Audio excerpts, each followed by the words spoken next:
Hi mga preni! Tatanggi ka pa ba kung ganito ang ihahain sa'yo? Halina kayo at itry nyo ang version ko. Malay nyo magustuhan nyo rin ang ganitong way of cooking ng pork chopstick. Yung ganitong sabaw ay ulam na. And I'm Fanny from Fanny's Cookery. Pinili ko talaga ang ganitong klase para sa pork chops na gagawin natin. Ikakat ko lang ito into pieces.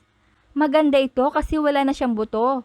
At para sa kompletong listahan ng mga sangkap ay panoorin na video hanggang dulo. Ang dami at nasunod ko pa ang tamang sukat. Banlawan at isalin muna natin dito. At hiwain muna natin to. At gawing calamansi juice plus a bit of water. Madami ito. Ito yung magsisilbi nating pangpaasim. Ilubog lang natin dyan. At lagyan ng pamintang durog.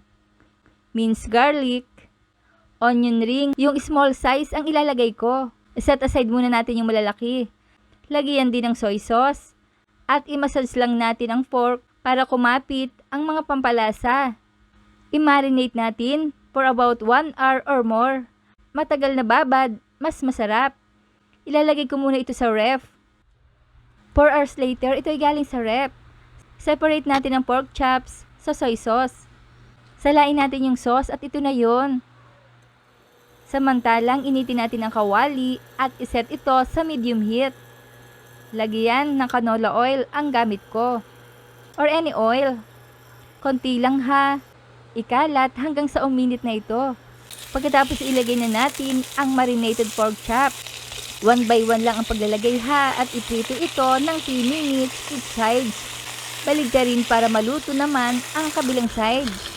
Ang bango na Hanguin na. At isunod na natin yung mga natitira pa.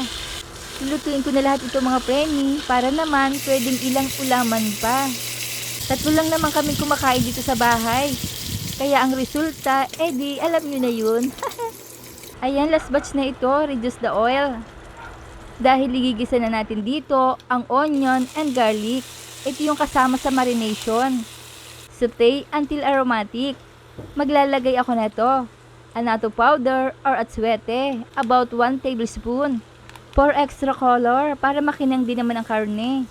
Saute for a minute. Add brown sugar. Stir to dissolve at kumakaramelize na. At maaari na nating ilagay ang fried pork chops. Ikalat lang natin. Bali-baligtarin lang natin para ma-absorb nito ang mga seasonings. Lutuin ng 3 minuto para kumapit ng husto ang lasa. Ilagay ang marinade sauce at yung pinagbabara natin. Haluin bago takpan at isimmer for 2 minutes. Haluin ulit until absorb. Lagyan natin ng tubig na ayon sa nais mo. Yung iba kasi gusto masabaw. Ako naman yung tama lang. Ayan, kapantay lang siya ng karne. Budburan ng pamintang durog at haluin para kumalat.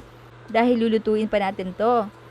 Takpan at isimmer for 20 minutes or hanggang lumambot na ang pork chops.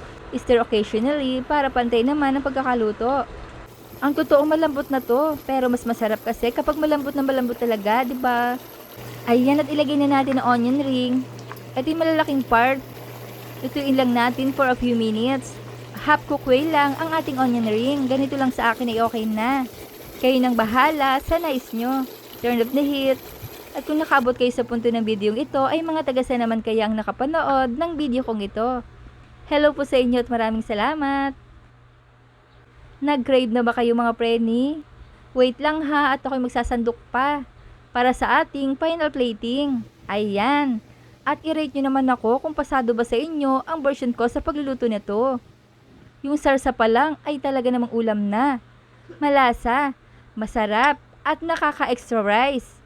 Kain na po tayo at siguradong sasaya ang buong pamilya kapag ganito ang nakahain sa mesa. Kaya try na. Kaya i-like, i-share at i-follow nyo na ako para updated kayo sa mga reseping ibabahagi ko pa. Huwag kalimutan, cook with love. Thanks for watching. Bye-bye!